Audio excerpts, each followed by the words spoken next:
IPL 19-ാം season തുടങ്ങാൻ പോവാണ്. First match തന്നെ ഒരു ബിഗ് ഫേസ് ഓഫ് ആണ്. നമുക്കറിയാം RCBയും SRHും. 18 വർഷമായിട്ട് കപ്പില്ല എന്നുള്ളൊരു പ്രശ്നമൊക്കെ തീർത്ത് RCB വരുന്നത്. SRH ആണ് നമുക്കറിയാം ഒരു 300 അടിക്കണം എന്നുള്ള ആഗ്രഹത്തിലാണ് വരുന്നത്.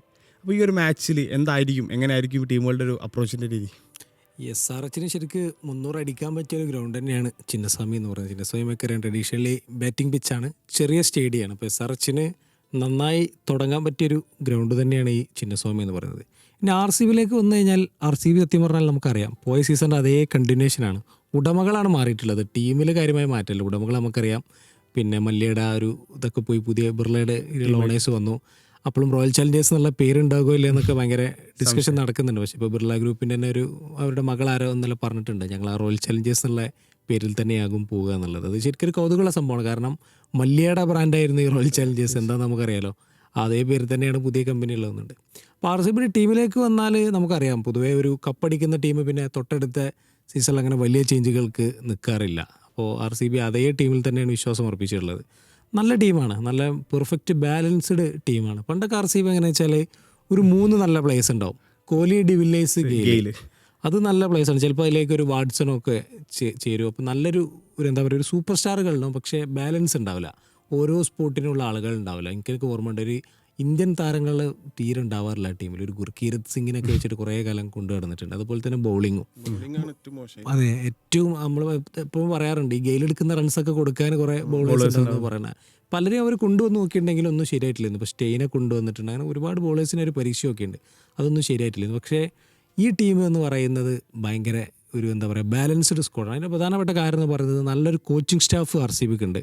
ഒന്ന് ആൻഡി ഫ്ലവറാണ് പ്രധാനപ്പെട്ട കോച്ച്, ഭയങ്കര എക്സ്പീരിയൻസ്ഡ് ആയിട്ടുള്ള ആളാണ്.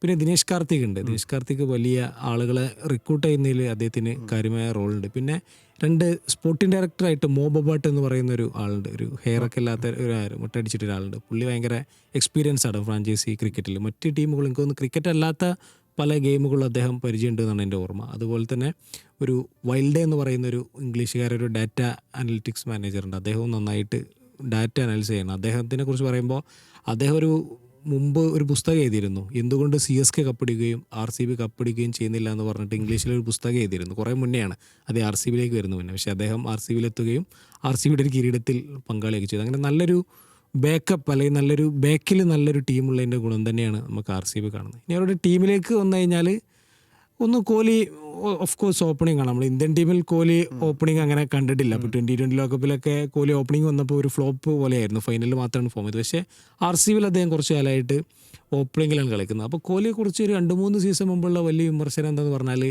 കോഹ്ലി ഒരു ഇൻറ്റൻ്റ് ഇല്ലാതെയാണ് ബാറ്റ് ചെയ്യുന്നതാണ്. പക്ഷേ കോഹ്ലി കഴിഞ്ഞ സീസണിൽ നല്ല സ്ട്രൈക്ക് റേറ്റിലാണ് ബാറ്റ് ചെയ്തത്. അത് ടീമിന് മൊത്തത്തിൽ ഗുണം ചെയ്യും. പിന്നീട് കൂടെ ഫിൽസോൾട്ട് തന്നെയാണ്. പിന്നെ ഫിൽസോൾട്ട് കുറിച്ച് ഷർഫിന് എന്താ പറയാനുള്ളത്? ഫിൽസോൾട്ട് ഇപ്പോൾ നമ്മൾ കഴിഞ്ഞ ഈ T20 വേൾഡ് കപ്പിൽ ഫിൽസോൾട്ട് അത്ര ഒരു പെർഫെക്റ്റ് ആണെന്ന് പറയാൻ പറ്റില്ല. കാരണം കുറച്ചൊരു ഫോം ഔട്ടിൻ്റെ പ്രശ്നങ്ങളുണ്ടായിരുന്നു. പിന്നെ തുടക്കത്തിൽ തന്നെ വിക്കറ്റ് നഷ്ടപ്പെടുന്ന അവസ്ഥ ഉണ്ടായി. പക്ഷേ ഫിൽസോൾട്ട് നമുക്കറിയാം എപ്പോഴും ഒരു ഫിയർലെസ് അപ്രോച്ചിലാണ് ബാറ്റ് ചെയ്യൽ. പ്രത്യേകിച്ച് IPL കഴിഞ്ഞ സീസണിൽ നമ്മൾ കണ്ടതാണ്. അതിന് മുന്നേ കൊൽക്കത്തയിൽ ഉള്ള സമയത്തും ഫിൽസോൾട്ട് അതേ പ്രകടനമാണ് നടത്തിയത്. പ്രത്യേകിച്ച് ഇന്ത്യൻ പിച്ചുകളിൽ നന്നായിട്ട് യൂസ് ചെയ്യാൻ പറ്റുന്ന ഒരു പ്ലെയറാണ്. അതായത് ഒരു പ്രോപ്പർ പവർ പ്ലേ ബാറ്ററാണ്. ഫസ്റ്റ് പന്ത് മുതൽ തന്നെ ഇന്ത്യനിൽ അടിച്ചിറങ്ങും. പക്ഷെ അതേ ഫോമിലല്ല. പക്ഷെ RCB അദ്ദേഹത്തെ തന്നെ പരീക്ഷിക്കുന്നുള്ള ഓപ്ഷൻ. പിന്നെ പലരും പറയുന്നത് ജേക്കബ് ബദലിനെ ഓപ്പണിങ്ങിലേക്ക് കൊണ്ടുവന്നൂടെ എന്നുള്ളതാണ്. പക്ഷേ സാൾട്ടിൽ തന്നെ തുടങ്ങാൻ തന്നെയാണ് സാധ്യത. കാരണം ഓൾറെഡി ഉള്ളൊരു ടീം കോമ്പിനേഷനാണ്. അപ്പോൾ ഫോമിലല്ലെങ്കിലായിരിക്കും മറിച്ച് ചിന്തിക്കുക. അപ്പോൾ കോഹ്ലി സോൾട്ട് ഓപ്പണിംഗ് ആയിരിക്കും. 3-ാം നമ്പർ ദേവദത്ത് പടിക്കലായിരിക്കും വരിക. ഇമ്പാക്ട് പ്ലെയർ ആയിട്ടായിരിക്കും വരിക. ഫസ്റ്റ് ബാറ്റ് ആണെങ്കിൽ ടീമിലുണ്ടാവും, അല്ലെങ്കിൽ ഇമ്പാക്ട് റോളായിരിക്കും. ഈ ദേവദത്ത് പടിക്കൽ പറഞ്ഞ പോലെ ദേവദത്ത് പടിക്കൽ കൺസിസ്റ്റൻ്റ് ആണ്. പക്ഷേ അദ്ദേഹം സ്ട്രൈക്ക് റേറ്റ് കുറവുള്ള ഒരു ബാറ്ററായിട്ടാണ് അറിയപ്പെടുന്നത്. പക്ഷേ അദ്ദേഹം പോയ സീസണിൽ അങ്ങനെ അല്ലായിരുന്നു. അദ്ദേഹം RCBക്ക് വേണ്ടി ആദ്യത്തെ കുറച്ച് മത്സരങ്ങൾ ഉണ്ടായിട്ടുള്ളൂ, പിന്നീട് പരിക്കേറ്റ് പോയി. പക്ഷേ ഉള്ള മത്സരങ്ങൾ അദ്ദേഹം വലിയ സ്ട്രൈക്ക് റേറ്റിലാണ് റൺസ് അടിച്ചു, നല്ല ഫോമിലാണ്. പിന്നെ അപ്പോൾ 3-ാം നമ്പർ ദേവദത്ത് പടിക്കലായിരിക്കും. പിന്നീട് ക്യാപ്റ്റൻ രജത് പട്ടിദാർ ആയിരിക്കും. രജത് പട്ടിദാർ ഞാൻ സത്യം പറഞ്ഞാൽ ഒരു അൺറൈറ്റഡ് എന്ന് വിശ്വസിക്കുന്ന ബാറ്ററാണ് രജത് പട്ടിദാർ. കാരണം ക്യാപ്റ്റനാണ്. പിന്നെ ക്യാപ്റ്റൻസി RCB കൊടുത്തത് അതുകൊണ്ട് തന്നെയാണ്. ഭയങ്കരമായിട്ട് സ്പിന്നിനെ ഭയങ്കര ഡോമിനൻ്റ് ആയിട്ട് കളിക്കുന്ന ഒരു ബാറ്ററാണ്. പ്രത്യേകിച്ച് ഈ ഒരു നമ്മൾ പവർ പ്ലേ കഴിഞ്ഞിട്ടാണല്ലോ ഇൻട്രൊഡ്യൂസ്. അപ്പോൾ നന്നായിട്ട് സ്ട്രൈക്ക് ചെയ്യാൻ പറ്റുന്നൊരു ബാറ്ററാണ്. ഒരു എന്താ പറയുക, ഒരു 7 to 15 ഒരു 15 ഓവർ വരെയുള്ളതിൽ നന്നായിട്ട് കളിക്കാൻ പറ്റുന്ന ഒരാളാണ് രജത് പട്ടിദാർ. നല്ല ക്യാപ്റ്റൻ ആണ് ഒരു സൗമ്യനായ പെട്ടെന്ന് റൺസ് ഉയർത്താൻ പറ്റിയൊരു ബാറ്റ്സ്മാനാണ്. അതെ പെട്ടെന്ന് അടിച്ചു നല്ല ഹാൻഡ് പവർ ആണ് ടോപ്പിലേക്ക് അതെ അപ്പോൾ രജത് പട്ടീദാറാണ് ഉണ്ടാവുക. പിന്നീട് അവരുടെ ടീമിലുള്ള ബാറ്റേഴ്സ് എന്ന് പറയുന്നത് ഒന്ന് ടിം ഡേവിഡാണ്. ടിം ഡേവിഡാണ് ഒരു ഫിനിഷിംഗ് റോളുള്ളത്. കഴിഞ്ഞ സീസണിൽ അദ്ദേഹം വൃത്തി കാര്യങ്ങൾ ചെയ്തിരുന്നു. മുംബൈയിൽ പൊള്ളാഡിന് പകരക്കാരനാകാൻ വന്നിട്ട് വലിയ ഫോമാകാത്ത ആളെങ്കിലും RCBക്ക് ഭയങ്കര ഫോമായ ഒരാളാണ്. പിന്നെ കൃണാൽ പാണ്ഡ്യ ബാറ്റ് ചെയ്യും. എനിക്കൊന്ന് കൃണാൽ പാണ്ഡ്യനെ കഴിഞ്ഞ സീസണിലൊക്കെ ചില മത്സരങ്ങൾ ഇങ്ങനെ മാറ്റി ഇറക്കേണ്ടിയിരുന്നു. ഇപ്പോൾ ഫൈനലിലൊക്കെ കുറച്ച് നേരത്തെ എത്തുന്നത് കണ്ടു. കൃണാൽ പാണ്ഡ്യയാണ് ഉള്ള ഒരാൾ. പിന്നെ റൊമാരിയോ ഷെഫേർഡ് ഉണ്ട്. റൊമാരിയോ ഷെഫേർഡ് പറഞ്ഞ പോലെ എൻഡിൽ ഒരു 10 ബോളൊക്കെ ഫേസ് ചെയ്ത ഒരു 30 റൺസൊക്കെ അടിക്കാൻ പറ്റുന്ന ബാറ്ററാണ്. കഴിഞ്ഞ സീസണിൽ കാര്യമായിട്ട് അവസരം കിട്ടിയിട്ടില്ലായിരുന്നു. പിന്നീട് ഒരു പ്രശ്നം എന്ന് പറയുന്നത് ജേക്കബ് ബദലുണ്ട്. അപ്പോൾ ജേക്കബ് ബദലിനെ എവിടെ ഇറക്കുന്നത് കൺഫ്യൂഷനാണ്. അപ്പോൾ ഏതായാലും ബൗളിങ്ങിൽ ഒരു ഓവർസീസ് ഉണ്ടാവും. അപ്പോൾ ഒരു സ്പോട്ട് അവിടെ പോയി ഫിൽ സോൾട്ട് ഉണ്ട് 2, പിന്നെ ടിം ഡേവിഡ് ഉണ്ട് 3. ഇപ്പോൾ റൊമാരിയോ ഷെഫേർഡും ജേക്കബ് ബദലാണ് പിന്നെ ഉള്ളത്. അപ്പോൾ റൊമാരിയോ ഷെഫേർഡ് എന്ന് പറയുന്നത് ബൗളിംഗ് ചെയ്യാൻ പറ്റുന്ന ആളാണ്. അപ്പോൾ ജേക്കബ് ബദൽ കഴിഞ്ഞ സീസണിൽ ഇതേ പ്രശ്നമായിരുന്നു. ലിവിങ്സ്റ്റൺ ഉണ്ടായപ്പോൾ ജേക്കബ് ബദൽ പിന്നെ കാര്യമായിട്ട് കളിച്ചില്ല, 1-2 മത്സരങ്ങൾ കളിച്ചിട്ടുള്ളൂ. ഈ സീസണിലും അതേ പ്രശ്നമാണ്. പക്ഷേ ജേക്കബ് ബദൽ ബോളിങ്ങിലും ബാറ്റിങ്ങിലും ഇപ്പോൾ സമീപകാലത്ത് നല്ല ഫോമിലാണ്. അതുകൊണ്ട് മാറ്റി നിർത്താൻ പറ്റാത്തൊരു പ്ലെയറാണ്. ഹാട്രിക് ഒക്കെ ഉണ്ട്. അത് ഹാട്രിക് അടക്കം വേൾഡ് കപ്പിലും ബെത്തലും അതേ സാഹചര്യം തന്നെയാണ്. ബെത്തലും നന്നായി ബാറ്റ് ചെയ്തൊരു അല്ലെങ്കിൽ നന്നായി കളിച്ചൊരു വേൾഡ് കപ്പ് കഴിയുമ്പോൾ ഈ രണ്ടിൽ ആരെ മാറ്റും എന്നുള്ളതൊരു ചോദ്യമാണ്.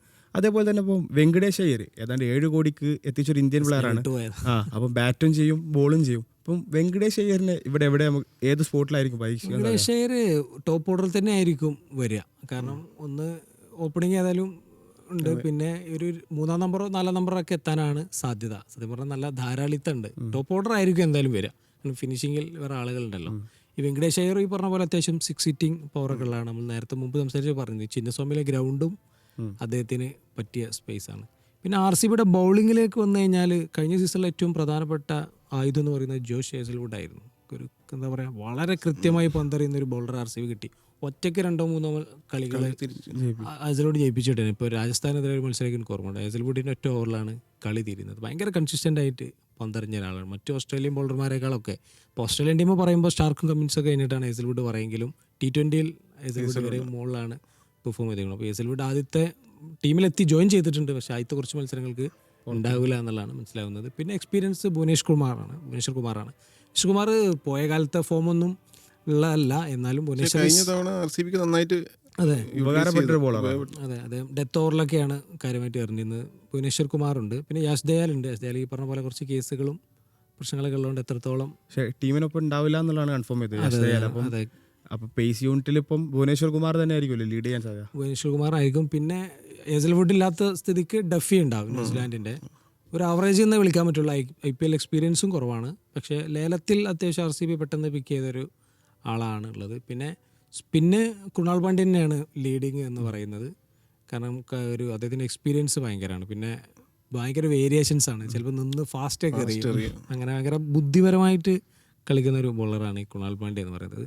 പിന്നീട് ഒരു സുയാഷ് ശർമ്മയാണ്. അദ്ദേഹം കഴിഞ്ഞ സീസണിലൊക്കെ അത്യാവശ്യം ചില മത്സരങ്ങളിലൊക്കെ ഇമ്പാക്റ്റ് ഉണ്ടാക്കിയിട്ടുണ്ട്. അപ്പോൾ RCBയുടെ ടീം നമുക്ക് വലിയ കൺഫ്യൂഷനൊന്നും ആവശ്യമില്ല, കാരണം പോയ വർഷത്തെ അതേ ടീം തന്നെയാണ്. നമുക്ക് ഇപ്പോൾ SRH RCB മത്സരമാണ്. SRH ഷർഫിന് എന്താണ് പറയാനുള്ളത്? SRH ഇപ്പോൾ കഴിഞ്ഞ സീസണിൽ നമ്മൾ SRH വലിയ ഇമ്പാക്റ്റിലാണ് വന്നത്. വലിയ പ്രതീക്ഷയോടെ എത്തിയ ഒരു സീസണായിരുന്നു. കാരണം അതിന് ഹൈപ്പ് കൂടുതലായതാണ്. 2024 പല ബെഞ്ച് മാർക്കുകളും സെറ്റ് ചെയ്ത് വെച്ചാണ് SRH ഫിനിഷ് ചെയ്തത്. ഫൈനലിൽ തോറ്റെങ്കിലും അത് മികച്ചൊരു പ്രകടനം നടത്തിയത്. അപ്പോൾ 2025 പക്ഷേ ആ ഒരു ഫോം അവർക്ക് തുടരാൻ കഴിഞ്ഞില്ല. പ്രത്യേകിച്ച് ടോപ്പ് ഓർഡറിൽ വലിയൊരു ഇമ്പാക്റ്റ് ഉണ്ടാക്കാൻ അഭിഷേക് ശർമ്മക്കും ട്രാവിസ് ഹെഡിനും കഴിഞ്ഞില്ല, ഓപ്പണിങ്ങിൽ പ്രത്യേകിച്ച്. പിന്നീട് മധ്യനിരയിൽ ഹെൻറി ക്ലാസിനാണ് ഒരുവിധം മത്സരങ്ങളൊക്കെ ഒന്ന് പ്രൂവ് ചെയ്ത് ടീമിനെ ഒന്ന് കരക്ക് അടുപ്പിച്ചത്. അപ്പോൾ ഈ സീസണിലേക്ക് വരുമ്പോൾ കഴിഞ്ഞ സീസണിൽ അതേ ടീമിനെ തന്നെ നിലനിർത്തിക്കൊണ്ട് തന്നെയാണ് SRH ടോപ്പ് ഓർഡർ ബാറ്റിംഗ് ചെയ്തത്. അപ്പോൾ അതുകൊണ്ട് തന്നെ ടോപ്പ് ഓർഡറിൽ ഇപ്പോൾ ക്ലാസിനും ടോപ്പ് ഓർഡറിൽ നമ്മൾ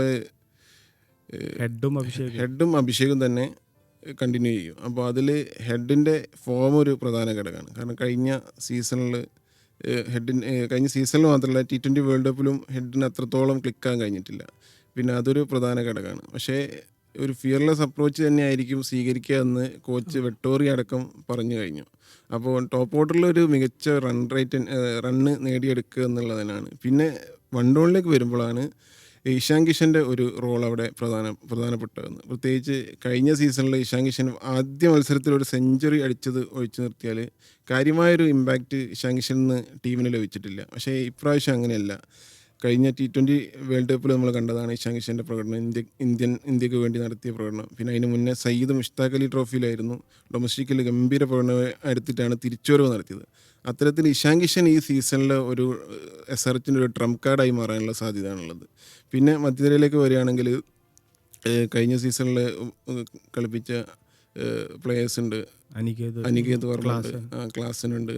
പിന്നെ സനിൽ അറോറ എന്നുള്ളൊരു പ്ലെയറിനെ ഈ സീസണിൽ കൊണ്ടുവന്നിട്ടുണ്ട്. പക്ഷേ SRHൻ്റെ ബൗളിങ് എനിക്കൊന്ന് ബാറ്റിംഗ് ഒരു എന്താ പറയുക ഫയർ ബ്രാൻഡ് തന്നെയാണ് സ്റ്റിൽ. കാരണം Abhishek Sharma, Travis head, Ishan Kishan, enrich Klaasen മതി, ധാരാളം തന്നെയാണ്. അതെ, ആ 4 പ്ലേയേഴ്സിൽ തന്നെയാണ് SRH വിശ്വാസം അർപ്പിക്കുന്നത്. പക്ഷേ ബൗളിങ്ങിൽ എന്താണ് ബൗളിങ്ങിലേക്ക് വരുമ്പം നേരത്തെ പറഞ്ഞതുപോലെ തന്നെ പാറ്റ് കമ്മിൻസിൻ്റെ ഒരു അഭാവം വലിയ തോതിൽ ടീമിനെ ബാധിക്കും. കാരണം കമ്മിൻസ് പവർ പ്ലേയിലും പിന്നെ ഡെത്ത് ഓവറിലും ഒക്കെ യൂസ് ചെയ്യാൻ പറ്റുന്ന ഒരു ബോളറായിരുന്നു. ഒരു ഇൻ്റലിജൻറ്റ് ബോളറായിട്ട് തന്നെയാണ് പാറ്റ് കമ്മിൻസിനെ കാണുന്നത്. പക്ഷേ ഈ സീസണിൽ പാറ്റ് കമ്മിൻസ് ആദ്യ പകുതിയോളം മത്സരങ്ങളിൽ ടീമിനൊപ്പം ഉണ്ടാവില്ല എന്നാണ് പറയുന്നത്. അപ്പോൾ അത് SRHനെ സംബന്ധിച്ച് വലിയ ഒരു തിരിച്ചടി തന്നെയാണ്. അപ്പോൾ അത് മറികടക്കാൻ ഇഷാൻ മലിംഗ, ശ്രീലങ്കൻ പേസ് ബോളറാണ് ഇപ്പം SRHൻ്റെ മെയിൻ ബോളറായിട്ടുള്ളത്. അപ്പോൾ അതിന് പിന്നീടുള്ളത് നമ്മളെ ഇന്ത്യൻ ജയദേവ് ഉന്നത്കട്ടും പിന്നെ ഹർഷിൽ പട്ടേലാണ്. ഹർഷിൽ പട്ടേലിൽ നമ്മൾ കഴിഞ്ഞ സീസണിൽ ഏറ്റവും കൂടുതൽ എക്കണോമി വഴങ്ങിയ ഒരു ബോളറാണ്. അത് റൺസ് ഒരുപാട് വഴങ്ങി ടീമിനൊരു ബാധ്യതയായ ബോളറാണ് ഹർഷിൽ പട്ടേൽ. പക്ഷേ ഹർഷിൽ പട്ടേൽ തന്നെയാണ് ഇത്തവണയും ഫ്രാഞ്ചൈസി വിശ്വാസം അർപ്പിച്ചത്. സ്പിൻ ബോളിങ്ങിൽ സീഷാൻ അൻസാരി കഴിഞ്ഞ സീസണിൽ ഒരു ഒന്നുമല്ലാതെ എത്തിയ ഒരു ഇമ്പാക്റ്റ് ഉണ്ടാക്കിയ ഒരു ബോളറാണ്. പ്രത്യേകിച്ച് റാഷിദ് ഖാൻ അടക്കമുള്ള നമുക്കറിയാം, റാഷിദ് ഖാൻ അടക്കം ഒരുപാട് നല്ല സ്പിൻ ഡിപ്പാർട്ട്മെൻറ്റ് ഉണ്ടായിരുന്ന ഒരു ടീമായിരുന്നു SRH. പക്ഷേ റാഷിദ് ഖാൻ പോയതിന് ശേഷം സ്പിന്നിൽ അങ്ങനെ ഒരു വലിയൊരു മാറ്റം കൊണ്ടുവരാൻ അവർക്ക് കഴിഞ്ഞിട്ടില്ല. പ്രത്യേകിച്ച് വലിയ പ്ലേയേഴ്സിന് ലേലത്തിലൊക്കെ അവർ സ്പിൻ ബോളർമാർക്ക് നേരെ ശ്രമിച്ചിട്ടുണ്ടെങ്കിലും പലപ്പോഴും പിക്ക് ചെയ്യാൻ കഴിഞ്ഞിട്ടില്ല. പ്രധാനപ്പെട്ട സ്പിന്നർമാരൊക്കെ വന്നപ്പോഴും SRHന് പ്രധാനമായിട്ട് ആ സ്പിൻ യൂണിറ്റിൽ ഒരു നല്ലൊരു ബോളർ ആവശ്യമുണ്ടായിരുന്നു. ഇപ്പോൾ രവി ബിഷ്ണോയി അടക്കമുള്ള ഇന്ത്യൻ നല്ല സ്പിന്നർമാരുണ്ടായിട്ടും കാര്യമായ ബിഡിനൊന്നും പോവാത്തത് കണ്ടു. പക്ഷേ ഈശാൻ അൻസാരി പോലുള്ള താരങ്ങളിൽ രവി ബിഷ്ണോയ്ക്ക് വേണ്ടി 10 കോടി വരെയൊക്കെ പോയിട്ടുണ്ടെന്നാണ് തോന്നുന്നത്. പക്ഷേ അതിനുശേഷം ഉയർന്നപ്പോഴാണ് SRH വിട്ടത്. ബാക്കി താരങ്ങളിലും കാര്യമായിട്ട് പോകാതെ ഈശാൻ അൻസാരിയിൽ ഒരു വിശ്വാസം അർപ്പിക്കാൻ തോന്നുന്നു. അതുപോലെ ജാക്ക് എഡ്വേർഡ്സ് സ്ക്വാഡിലുള്ളത് ഭയങ്കര ഒരു ട്രസ്റ്റ് ആയിരുന്നു തോന്നുന്നു SRHന്. പക്ഷേ പരിക്ക് പറ്റിയ ആൾ പോകുന്നു, പകരം പെയിനെ പോലത്തെ ഒരു സീനിയർ താരത്തിനെ പരിഗണിക്കുന്നു. പെയിനൊക്കെ വെച്ചിട്ട് എത്രത്തോളം അതൊരു പ്രധാന ഘടകം. സ്പിൻ ബോളിങ്ങും അതുപോലെ തന്നെ പേസും ഒരു ബോളിംഗ് ഡിപ്പാർട്ട്മെൻറ്റ് തന്നെ ഒരു വലിയ കൺസേൺ ആയിട്ട് അവിടെ ഉണ്ട്. പ്രത്യേകിച്ച് കഴിഞ്ഞ സീസണിലൊക്കെ നമ്മളത് കണ്ടതാണ്. SRH ഫസ്റ്റ് മാച്ചിൽ രാജസ്ഥാനെതിരെ അടിച്ചത് 287 റൺസാണ്. അതിൽ പക്ഷേ അതേ ഇൻറ്റൻറ്റിൽ തിരിച്ചടിക്കാനും കഴിഞ്ഞിട്ട് 240ഓളം റൺസ് അവർ സ്കോർ ബോർഡിൽ ചേർത്തിട്ടുണ്ട്. അതായത് നെക്ക് മത്സരത്തിലേക്ക് അത് വരുന്നുണ്ട് ഓരോ മത്സരവും. അപ്പോൾ SRHനെ സംബന്ധിച്ച് വലിയ ടോട്ടൽ പടുത്തുയർത്തിയാലും എത്രത്തോളം അത് ഡിഫെൻഡ് ചെയ്യാമെന്നുള്ള ഒരു പുതിയ പ്രശ്നം തന്നെ ഉണ്ട്. അപ്പോൾ അത് എല്ലാ മത്സരങ്ങളിലും നമ്മൾ ഫേസ് ചെയ്യേണ്ടത്. ഇപ്പം ഫസ്റ്റ് മത്സരം RCBക്കെതിരെ ചിന്നസ്വാമിയിലാണ്. ഫ്ലാറ്റ് പിച്ചിൽ നമ്മൾ കളിക്കുമ്പോൾ അത് എത്രത്തോളം ആ മത്സരം വരും എന്നുള്ളത് കണ്ടറിയണം. കാരണം ഈ ഒരു 270 SRH ഫിനിഷ് ചെയ്യുമെങ്കിൽ RCB ചേസ് ചെയ്യുന്നത് എങ്ങനെയാണ് എന്നുള്ളത് ഒരു പ്രധാന ഘടകമാണ്. അപ്പോൾ പ്രത്യേകിച്ച് ഈ ബോളിംഗ് ഡിപ്പാർട്ട്മെൻറ്റ് വെച്ചിട്ട് ഇപ്പോൾ ഈ ഒരു പിച്ച്, പ്രത്യേകിച്ച് ചിന്നസ്വാമിയിലെ പിച്ച് നമുക്കറിയാം ഭയങ്കര ഷോർട്ട് ബൗണ്ടറീസ് ആണ്, പിച്ചും ഫ്ലാറ്റാണ്. അപ്പോൾ അത്യാവശ്യം റൺസ് വരാനുള്ള സാധ്യതയുണ്ട്. അപ്പോൾ നമ്മൾ ഇപ്പം വരും 300, നാളെ വരും 300 എന്ന് പറഞ്ഞിട്ട് IPL നമ്മളൊരു 300 എന്നുള്ള സ്കോറിലേക്ക് ഇങ്ങനെ പോയിക്കൊണ്ടിരിക്കുക. ഈ ഒരു IPL ഒരു 300-ന് ഒരു സാധ്യത ഉണ്ടോ ഇത്രയും ശക്തമായ 2 ബാറ്റിംഗ് യൂണിറ്റുകൾ കളിക്കുമ്പോൾ? തീർച്ചയായിട്ടും നാളത്തെ മത്സരത്തിൽ അല്ലെങ്കിലും ഏതെങ്കിലും ഒരു മത്സരത്തിൽ തീർച്ചയായിട്ടും ഈ സീസണിൽ പ്രതീക്ഷിക്കുന്നുണ്ട്. പിന്നെ അതിൽ കുറച്ച് പ്ലേയേഴ്സ് നമ്മൾ മിസ്സായി. ഒന്ന് RCBയുടെ ഒരു പ്ലെയർ ഉണ്ട്, ഒരു 5 കോടിക്ക് ഡൊമസ്റ്റിക്കിൽ നിന്ന് വന്ന ഒരു പ്ലെയറാണ്. ഞാൻ നേരത്തെ പറഞ്ഞപ്പോൾ വിട്ടുപോയ ഒരാളാണ്, മങ്കേഷ് യാദവ്. അദ്ദേഹം മധ്യപ്രദേശിൻ്റെ പ്ലെയറാണ്. അപ്പോൾ അദ്ദേഹത്തെ ലേലത്തിൽ എന്താ പറയുക വളരെ സർപ്രൈസിങ് ആയിട്ടാണ് RCB കൊണ്ടുവന്നത്. 5 കോടി കൊടുത്തത് ഈ ഡെത്ത് ഓവറിലൊക്കെ എറിയാൻ പറ്റുന്ന ഒരു സർപ്രൈസിങ് ബോളറായിട്ടാണ് അദ്ദേഹത്തെ മാറ്റി വെച്ചത്. പിന്നെ ഈ SRHൻ്റെയും RCBയുടെയും ഒരുപാട് പ്ലേസ് അങ്ങോട്ടും ഇങ്ങോട്ടും കളിച്ചിട്ടുണ്ട്. ഭുവനേശ്വർ കുമാർ SRHൻ്റെ ഒരു കാലത്ത് നമുക്കറിയാം ന്യൂ ബോളറായിരുന്നു. അപ്പോൾ അങ്ങനെ എക്സ്പീരിയൻസ് ഉള്ള ആളാണ്. അതുപോലെ ഹർഷൽ പട്ടേൽ RCBയിൽ ഒരുപാട് കാലം, ചിന്നസ്വാമിയിൽ നല്ല എക്സ്പീരിയൻസ് ഉള്ള ആളാണ്. പർപ്പിൾ ക്യാപ്പ് അടക്കം വാങ്ങിയിട്ടാണ് RCB പോകുന്നത്. ഹർഷൽ പട്ടേൽ ചില സീസണുകളിൽ ഈ സ്ലോ ബോളൊക്കെ എറിയും. പക്ഷേ ഒരു കൺസിസ്റ്റൻ്റ് അല്ല എന്നുള്ള പ്രശ്നമുണ്ട്. എനിക്ക് തോന്നുന്നു ഉനദ്കട്ടും RCBയിൽ കുറച്ച് കാലം ഉണ്ടായിരുന്നു തോന്നുന്നു, കുറച്ച് മുന്നേ ഉണ്ടായിരുന്നു. ഏറ്റവും അവസാനം ലിയാവ് ലിവിങ്സ്റ്റൺ ആയിരിക്കും ടീം. ലിവിങ്സ്റ്റൺ ശരിക്കും നമ്മൾ ആരും പറയുമ്പോൾ ഇപ്പോൾ സർച്ചിനെ പറ്റിയതിനൊപ്പം ഒന്നും പറയുമ്പോൾ നമ്മൾ പറയുന്നില്ല, കാരണം അദ്ദേഹം റീസെൻ്റ് ആയിട്ട് ഭയങ്കര മോശം ഫോമിലാണ്. പക്ഷേ അദ്ദേഹം ഭയങ്കര T20 എബിലിറ്റി ഉള്ള ബാറ്ററാണ്, സ്പിന്നും നന്നായിട്ട് കളിക്കാൻ പറ്റുന്ന ആളാണ്. എനിക്ക് തോന്നുന്നത് ഒരു SRH ഓപ്പണിങ്ങിൽ സ്റ്റാർട്ടിങ് കൊടുത്താൽ ഒരു ക്ലാസിൻ്റെ കൂടെ നന്നായിട്ട് ബിൽഡ് ചെയ്യാൻ പറ്റിയ ഒരാൾ തന്നെയാണ് ലിവിങ്സ്റ്റൺ എന്നാണ് തോന്നുന്നത്. എന്തായാലും ഒരു തീപ്പാറും പോരാട്ടം തന്നെയായിരിക്കും നടക്കുക എന്നാണ്. പിന്നെ SRHന്റെ കാര്യം പറഞ്ഞപ്പോൾ നമ്മൾ റെഡ്ഡിയുടെ കാര്യം പറയാതിരിക്കാൻ പറ്റില്ല. അതെ, നിതീഷ് കുമാർ റെഡ്ഡിയുടെ ഒരു പ്രസൻസ് കഴിഞ്ഞ സീസണിൽ SRHന് തീരെ ഉണ്ടായിട്ടില്ല. കാരണം അവർ പ്രതീക്ഷ വെച്ചിരുന്ന ഒരു പ്ലെയർ ആയിരുന്നു, കാരണം ഓൾറൗണ്ടർ ഓപ്ഷനാണ്. പക്ഷേ ബോളിങ്ങിലും 2 വിക്കറ്റ് എങ്ങാനാണ് കഴിഞ്ഞ സീസണിൽ നേടാനായത്, ബാറ്റിങ്ങിലും അമ്പേ പരാജയമായി. അപ്പോൾ റെഡ്ഡി ഈ സീസണിൽ തുടക്കത്തിൽ ഈ കഴിഞ്ഞ പ്രാക്ടീസ് മാച്ചിലൊക്കെ ഗംഭീരമായിട്ട് പന്തെറിയുന്നത് നമ്മൾ കണ്ടിട്ടുണ്ട്. മാത്രമല്ല കഴിഞ്ഞ സീസണിൽ ബോളിങ്ങിൽ അധികം കമ്മിൻസ് ഉപയോഗിക്കാത്തൊരു പ്ലെയർ ആയിരുന്നു നിതീഷ് കുമാർ റെഡ്ഡി. അപ്പം നിതീഷ് കുമാർ റെഡ്ഡിയെ സംബന്ധിച്ച് ഇപ്പോൾ T20 ടീമിലേക്കൊക്കെ വരാനുള്ള ഒരു മികച്ച അവസരം എന്നുള്ള രീതിയിലാണ് IPL കാണുന്നത്. അപ്പോൾ അതുകൊണ്ട് ഈ സീസണിൽ എന്തായാലും റെഡ്ഡിയുടെ ഒരു പ്രസൻസ് സൺറൈസേഴ്സിനെ സംബന്ധിച്ച് ഒരു ബാലൻസിങ് നിലനിർത്താൻ ഒരു പ്രധാനമായിരിക്കും. അതെ, ഏതായാലും എനിക്ക് SRHന്റെ ഒരു 1 to 6-7 വരെ ഉള്ള ബാറ്റേഴ്സ് നല്ല വേൾഡ് ക്ലാസ് ആളുകളാണ്. ബൗളിംഗ് ആണ് കുറച്ച് കൺഫ്യൂഷൻ ഉള്ളതെന്ന് തോന്നുന്നു.